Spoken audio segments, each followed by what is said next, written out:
Assalamualaikum warahmatullahi wabarakatuh. Salam sejahtera untuk kita semua. Salam, Om Swastiastu, Namo Buddhaya, Salam Bela Negara. Perkenalkan, nama saya Faradifa Kuserawati.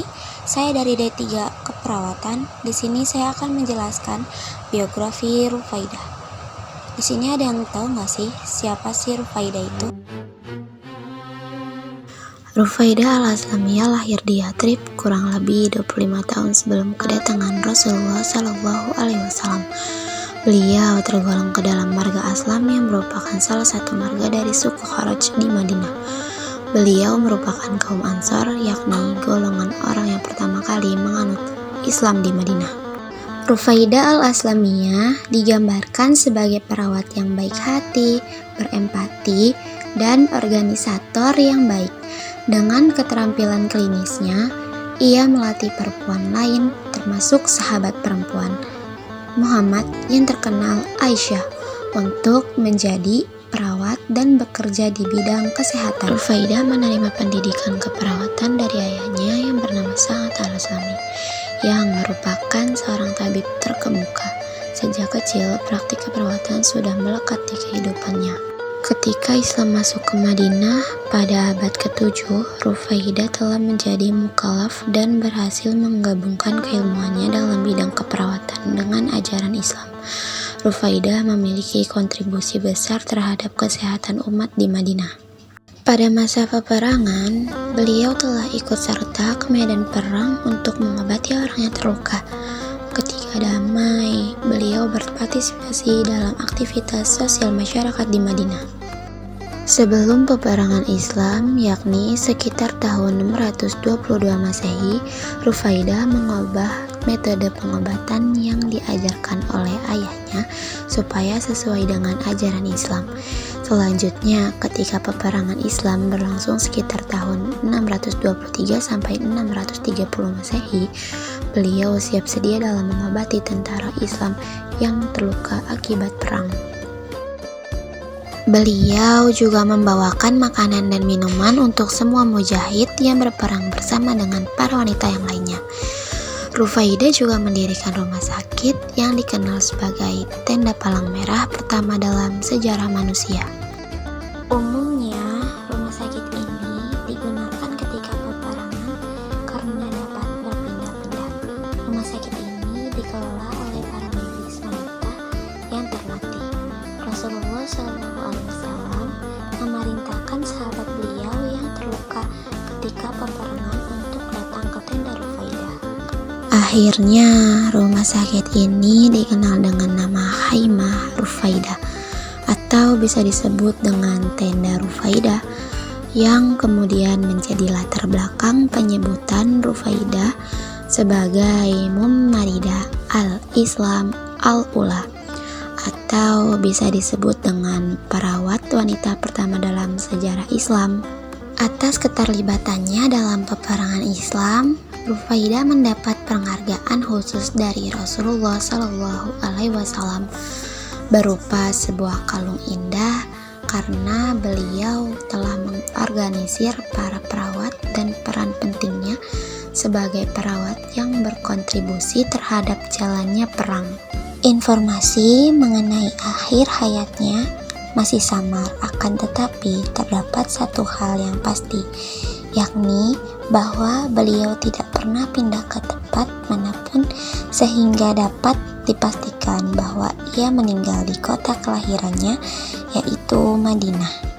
Praktik-praktik kesehatan Islam pada abad ke-6 sampai abad ke-7 merupakan gabungan antara pelayanan kesehatan kuratif atau curative healthcare dan pelayanan pencegahan atau preventif, atau bisa disebut juga preventive healthcare. Praktik kesehatan Islam masa awal ini juga tidak membedakan antara perawat dan dokter, karena fakta-fakta telah menunjukkan bahwa hampir seluruh proses itu dilakukan oleh perawat sekaligus dokter. Maka, istilah atau sebutan khusus dan klasifikasi perawat maupun dokter tidak dikenal pada masa ini. Kesehatan Islam ini sejak awal dipengaruhi oleh dua tradisi kesehatan dari peradaban sebelumnya, yakni Barat dan Timur. Tradisi Barat ini mewariskan dasar-dasar pengobatan yang dipelopori oleh Hippocrates. Prinsip dasar dari teknik kesehatan Barat mengedepankan pentingnya diet, gaya hidup, dan memprediksi evolusi penyakit yang kemudian hampir semua diambil dari catatan-catatan risalah Hippocrates yang menekankan pada ekologis. Sedangkan tradisi Timur mewariskan metode bedah yang dikembangkan sangat baik dengan penggunaan avium atau yang bisa disebut dengan opium sebagai anestesi atau pembiusan. Selain teknik bedah, tradisi Persia juga memperkenalkan alat-alat kedokteran dari bahan logam. Ditambah lagi perkembangan sekolah kedokteran dengan kurikulum yang sudah terstruktur di Persia sebelumnya mewariskan sistem rumah sakit. Ketika Islam tumbuh pada abad ke-7, tradisi kesehatan Yunani dan Persia tetap hidup melalui para dukun atau tabib yang mendominasi praktik-praktik kesehatan yang masih digunakan sampai pada masa Islam. Seseorang pemimpin yang karismatik dan cakap, catatan yang diterbitkan memberi kesaksian bahwa Rufaidah al-Aslamiyah yang berpraktik pada masa Muhammad adalah perawat muslim pertama. Meskipun ada sedikit kontroversi mengenai siapa yang secara teknis menjadi ahli bedah dan perawat pertama dalam sejarah. Negara-negara Timur Tengah menghubungkan status perawat pertama dengan Rufaidah, seorang ahli bedah dan perawat muslim.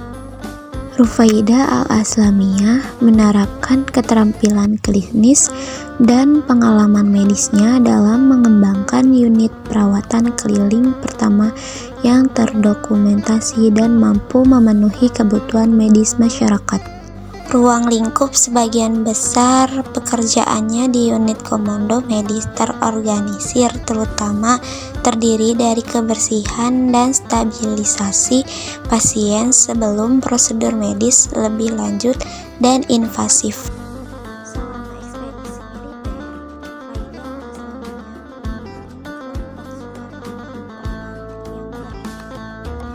Selama ekspedisi militer, Rufaidah al-Aslamiyah memimpin kelompok sukarelawan perawat yang pergi ke medan perang dan merawat para korban. Dia berpartisipasi dalam pertempuran Khandaq, Khaybar, dan lainnya. Di masa damai, Rufaidah al-Aslamiyah melanjutkan keterlibatannya dalam upaya kemanusiaan dengan memberikan bantuan kepada umat Islam yang membutuhkan. Rufaidah al-Aslamiyah pernah melatih sekelompok perempuan pendamping sebagai perawat. Ketika pasukan Nabi Muhammad SAW bersiap-siap berangkat ke pertempuran Khaybar, Rufaidah dan rombongan perawat sukarelawan mendatangi Nabi Muhammad SAW. Mereka meminta izin kepada Rasulullah, "Ya Rasulullah, kami ingin berangkat bersamamu berperang dan mengobati yang terluka serta membantu umat Islam semampu kami." Dan Nabi Muhammad pun mengizinkannya pergi ke medan perang untuk membantu para prajurit yang terluka. Perawat relawan melakukan pekerjaan dengan baik sehingga Nabi Muhammad SAW memberikan bagian dari hadiah tersebut kepada Rufaidah al-Aslamiyah. Bagiannya setara dengan prajurit yang pernah berperang. Ini sebagai pengakuan atas pekerjaan medis dan keperawatannya. Setiap tahun, Royal College of Surgeons di Irlandia di Universitas Bahrain memberikan penghargaan Rufaidah al-Aslamiyah Prize in Mercy yang bergengsi dan didambakan kepada satu mahasiswa. Pemenang penghargaan ditentukan oleh panel anggota staf medis klinis senior. Penghargaan Rufaidah al-Aslamiyah dalam keperawatan diberikan kepada siswa yang secara konsisten unggul dalam memberikan pelayanan keperawatan yang luar biasa kepada pasien. Nah, sekian biografi dari Rufaidah Al-Aslamiyah, perawat pertama di Islam. Jika ada kesalahan atau perkataan yang kurang mengerti, mohon maaf. Wassalamualaikum warahmatullahi wabarakatuh.